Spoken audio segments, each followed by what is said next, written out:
एक खोटं बोलू बाई, दोन खोटं बोलू, दोन खोटं बोलू बाई, तीन खोटं बोलू. बारा चौकी वाडा, दारात गाडी घोडा, घोड्याला खायला पुरण पोळी, बाई रुपेरी थोडा. आडबाई आडोनी आडाचं पाणी काढोनी, कळशी भरते सोन्याची सून थोरा मोठ्याची. असं सासर नको ग बाई, नाव नुसतं मोठं, नाव नुसतं मोठं, ज्याचं लक्षण भारी खोट.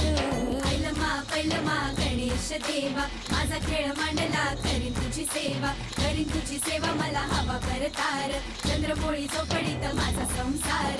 तीन दगडांची चूल फुंकले निखारे, मुठभर जोंधळात सुख माझे सारे. नांदा सौख्य भरे, नांदा सौख्य भरे, नांदा सौख्य भरे, नांदा सौख्य भरे.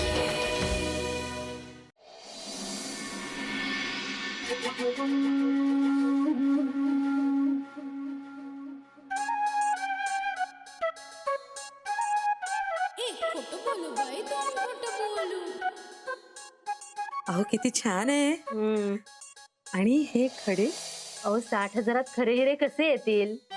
अमेरिकन डायमंड्स येते. एक खोटं बोलू बाई, असं खऱ्या हिऱ्याचं पेंडंट करायचं म्हटलं ना तर 2-2.25 लाख रुपये तरी लागतीलच ना. आणि तेवढे कुठे जाऊ माझ्याकडे? ते सुद्धा कराल हो.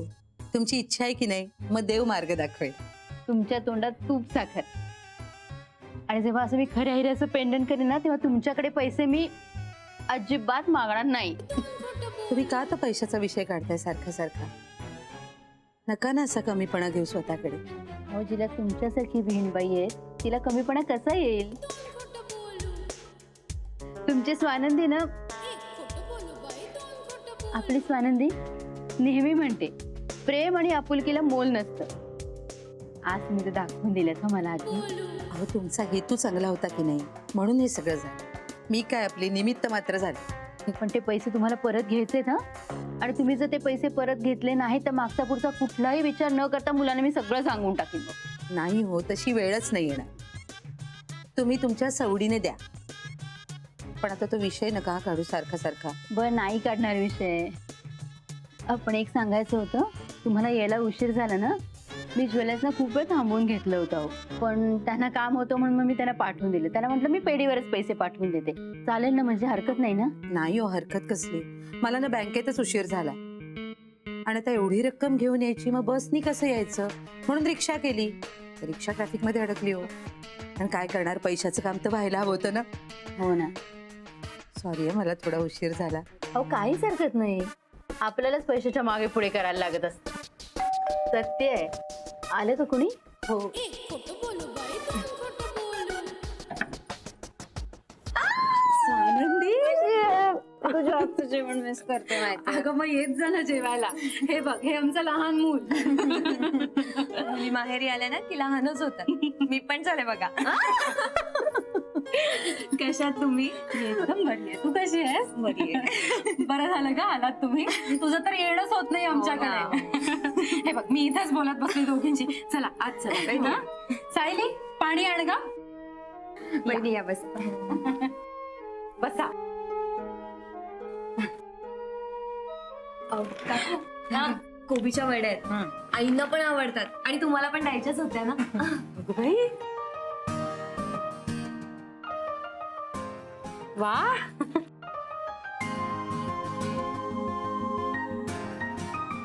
तुमच्या घरी सुद्धा करता तशा वड्या वगैरे?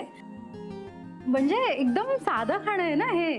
मला वाटलं की तुमच्या घरात नेहमी असं हायफाय होतं सगळं एकदम. हायफाय म्हणजे? हायफाय म्हणजे ते आपलं मशरूम, बेबी कॉर्न, त्या हिरव्या पिवळ्या ढोबळी मिरच्या, आणि तो आपला हिरवा फ्लॉवर, ब्रोकोली. आनंदी, तुम्हाला सांगितलं नाहीस की तुमच्या घरी हे सगळं खाणं होतं ते? म्हणजे तशा परदेशी महागड्या भाज्या आहेत ना त्या. हे सगळं कोणी सांगितलं? आईंनी. नाही अगं स्वानंदी, त्या फक्त निमित्त आहेत. म्हणजे कसं असतं ना, आपण रोज तेच खातो, त्याच्यामुळे खूप बोर होतं ग. आणि यु नो थोडं चेंज पाहिजे ना लाईफ मध्ये. सो आणि हा चेंज आईंमुळे आलाय ना. हे स्वानंदी, तू काहीतरी गैरसमज करू नकोस हा. म्हणजे त्या सहज अशा गप्पा मारता मारता सांगून गेल्या सहज, पण आता त्यांना आवडतं म्हटल्यावर आपल्याला करायला हवं ना ग. आणि तुला एक सांगू का, म्हणजे हे सगळं त्यांनी सांगितल्यापासून ना सायलीत फार बदल आलाय हा. अगं ते काय केलं होतंस तू पनीरचं? अगं पनीर बटर मसाला. हा आणि तुला माहितीये मधल्या वेळेत ना मी बटर मध्ये मशरूम फ्राय करून दिले होते. असले भारी लागत होते माहितीये. वाव. नाही, किमती पण भारीच असतात ना त्याच्या. जाऊ दे, पण अगं एवढ्याची ना एवढीशी भाजी होते. आणि ते काय का दुसरं केलं होतं ते ती गोड छोटी कणसं, ती बेबी कॉर्न म्हणतात त्याला. तीच ती बेबीकॉर्न. बेबीकॉर्न म्हटलं तरी ती बारीक कणसच ना. पण ती ना बघून इतकी गंमत वाटली मला. म्हणजे आम्ही कधी आणली नव्हती, पण ती पाहिल्याबरोबर वाटलं की ती कणसं तुम्ही अशी पोरींनी कानात घातलीत ना तर फॅशनेबल कानातली म्हणून सहज खपतील.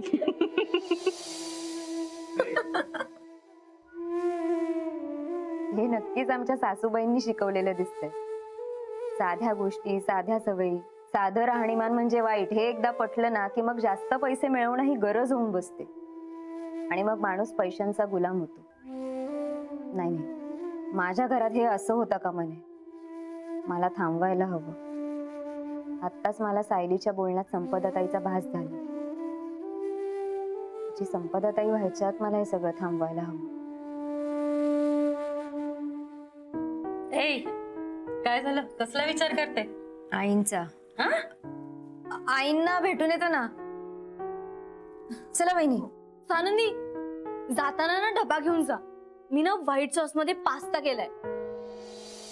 म्हणजे ललिता काकूनीच ही रेसिपी सांगितली आहे. असली भारी झाली असणार आहे ना. बरं आलो भेटून. जा जा.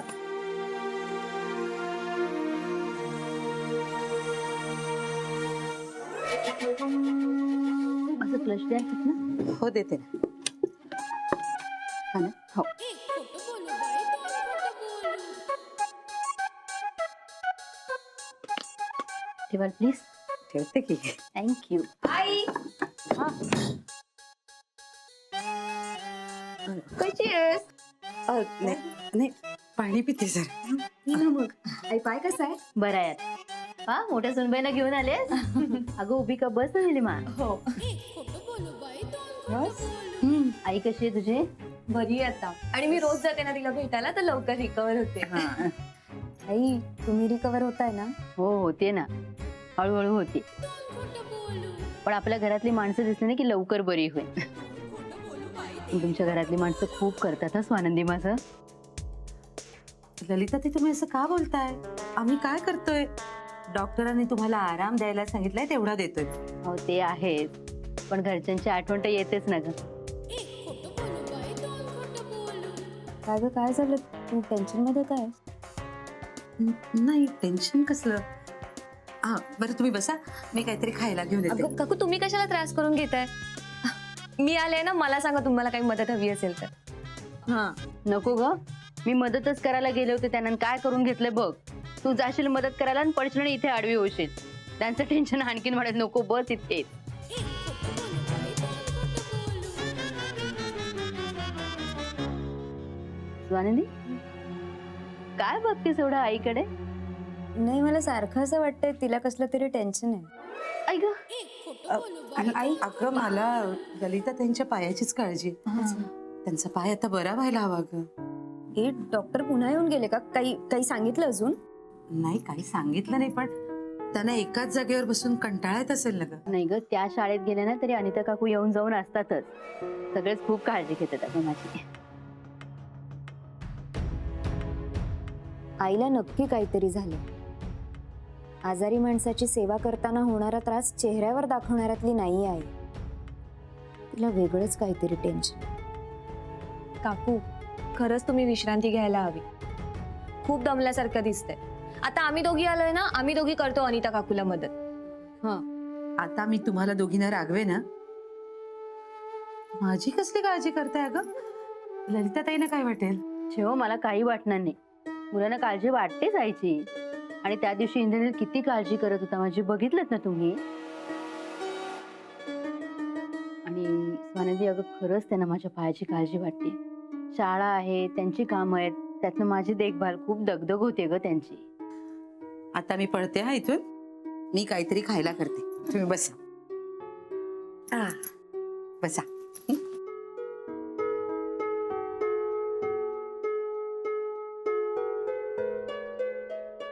आई तुम्हाला काही हवंय का? नाही, काही नको. तू बरी आहेस ना? आई मी जरा आले पटकन. तुम्ही इथेच बसा आईंजवळ. आले. हो ये. सुटले बाई, या स्वानंदीच्या नजरेतनं काही सुटतच नाही. काय झालं? कुठे? मी किचन मध्ये जाते. तुला वेगळं काही हवंय? शेवयांचा शिरा करू का अजून काय हवंय? बोल ना लवकर. आई तू विषय टाळू नकोस हा. हे बघ, आणि मला काही नकोय. तसंही मला सायली पास्ता देणार आहे. तू का लपवतेस? कसलं टेन्शन आहे? ए, आईंच्या राहण्याचा ताण पडतोय का?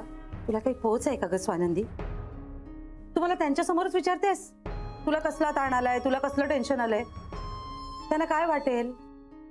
हे बघ तू उगाच चिडण्याचं नाटक नको हा करूस. आणि आता तुझ्या बोलण्यावरनं मला एकदम क्लिअर झालंय की तुला कसलं तरी टेन्शन आहे. कसलं टेन्शन? मला कसलंही टेन्शन नाहीये. हा, आता विहीण आपल्या घरात राहणार आहे, त्यामुळे थोडंसं काम जास्त पडतंय, पण बाकी काही नाहीये. खरं सांगतेस? खरंच सांगते मी.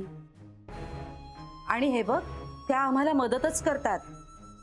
आणि सायलीला तर त्यांनी कितीतरी छान छान रेसिपीज पण शिकवल्यात. तेच मला त्याबद्दलच बोलायचंय. अगं तू त्याबद्दल काही बोलूच नकोस. उलट तुमच्या घरच्यासारखं जेवण आम्ही त्यांना रोज देऊ शकत नाही, ह्याच्याबद्दल मला कसं तरी वाटतं. आमच्या घरासारखं जेवण म्हणजे? आई आम्ही काही जगावेगळं नाही खात. आपण जे घरात खातो तेच आम्ही खातो. हो, पण रोजच्या जेवणात 2-2 भाज्या, जेवणानंतर गोड पदार्थ, आपल्याकडे हे सगळं सणावारालाच असतं ना. आई तुला कोणी सांगितलं? आमच्याकडे काही रोज. अगं तुम्ही माहिले की इथे काय गप्पा मारत बसला? मला वाटलं तुम्ही सगळ्याजणी ललिताताईंच्या खोलीत असाल. चला आपण चहा घेऊया ना त्यांच्या बरोबर. हो तू हो पुढे.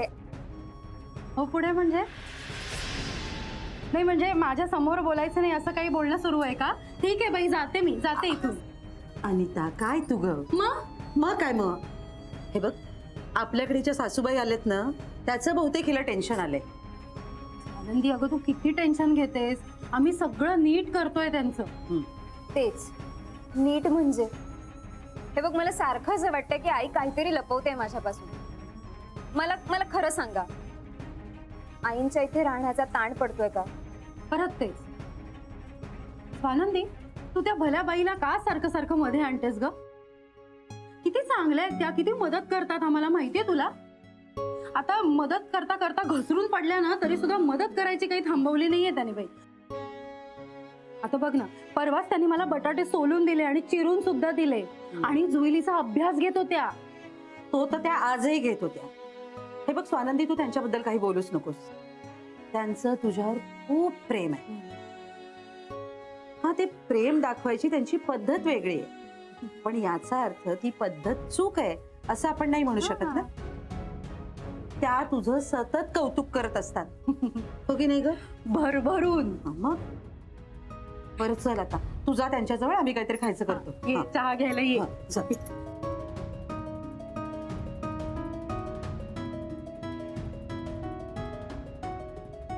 आता कसं सांगू तुम्हाला? त्यांच्या मनात एक आणि ओठांवर दुसरंच असतं. तुम्ही नाही पाहिली तशी माणसं. माझी सासू म्हणजे न सुटणारं फोड आहे.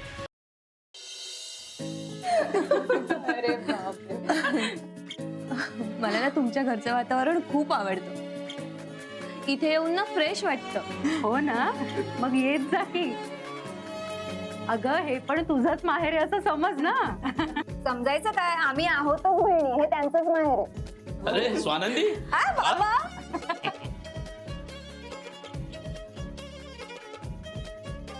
बघितलंस ना, आपण कितीही केलं ना तरी मुली बापालाच धार्जिण्या. अगं असं काही नाही, काल आली न भेटता न बोलताच गेली. मग बायकांचं बरं असतं, कुठे इतर ठिकाणी बोलता नाही आलं ना तरी किचन मध्ये बोलता येतं तुम्हाला. कशी आहेस बाळा? मस्त. गडबडीत आहेस ना? परवा आलीस काय, नील बरोबर गेलीस काय न बोलता? तुम्ही म्हणता वडिलांना धार्जणे असतात पोरी, पण माझ्या पोरीला माझ्याशी बोलायला वेळ नाहीये. अहो भाऊजी असं काय करताय? आता सासूर वाशिण आहे ती. आता पूर्वीसारखं कॅरम खेळत बसायला वेळ नाहीये तिच्याकडे. आणि बाबा तुमची काही गडबड कमी नसते हा. ऑफिसची धावपळ, कामाचा ताण, आई सांगते मला सगळं. कामाचा ताण आहेच, पण तरी घरी आलं ना की मस्त वाटतं, फ्रेश वाटतं एकदम. हो, काकूंना मी आता तेच सांगत होती की तुमच्या घरचं वातावरण इतकं फ्रेश करणारं असताना कायम. कशी आहेस निलिमा? आणि अगं निरंजनला घेऊन येत जा ना. हो काका, नक्की येईन. बरं ललिता त्यांचं बरं आहे ना? घरात आहेत पण 10 मिनिटं बोलायला वेळ होत नाही मला त्यांच्याशी. तुम्हाला आत्ता बोलायचंय का? जाग्या आहेत त्या. हवं तर तुमचा चहा तिकडेच घेऊन येते ना मी. नाही नाही नाही, आत्ता नको. मला जरा अंजलीशी बोलायचंय. अंजली 1-2 मिनिटं आहे. मी जातो, फ्रेश होतो आणि लगेच येतो गप्पा मारायला. तुम्ही जाऊन या. हो, तुम्ही बसा बोलत. हो, आम्ही आलेच बसा पटकन. मला खूप भूक लागली, मला काहीतरी दे ना. तुला बाई आलीस की भूकच लागलेली असते. अरे काय बनवते, काय मला मस्त लागतं. काय खाणार सांगा मला.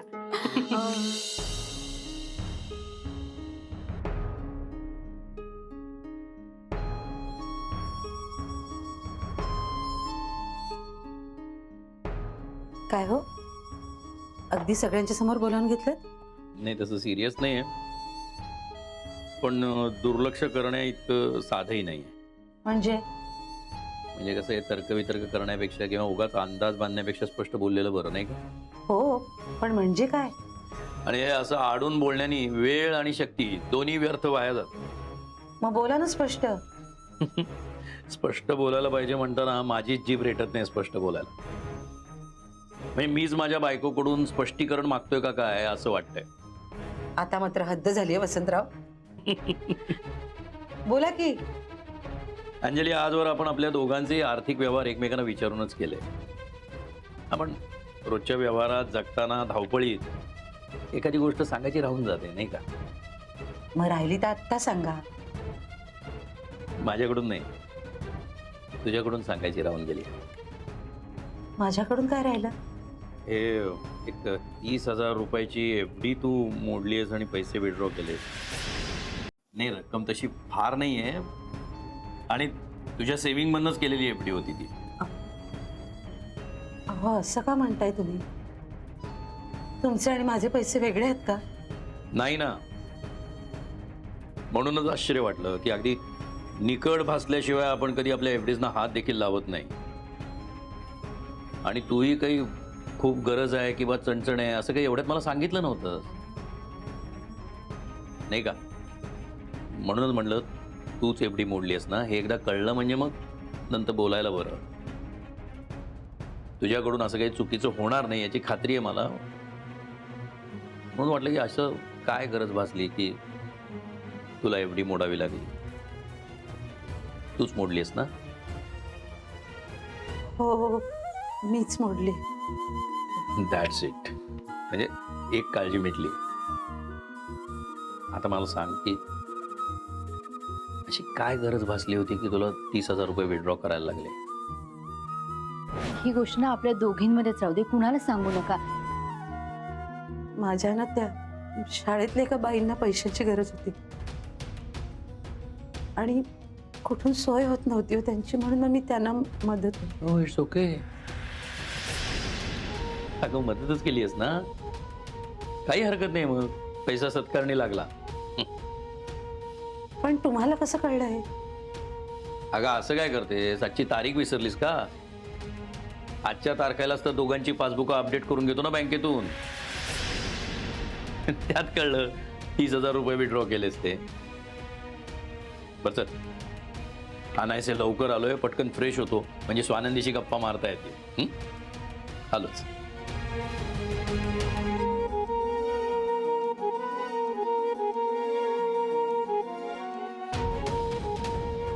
खोटं बोलले मी यांच्याशी.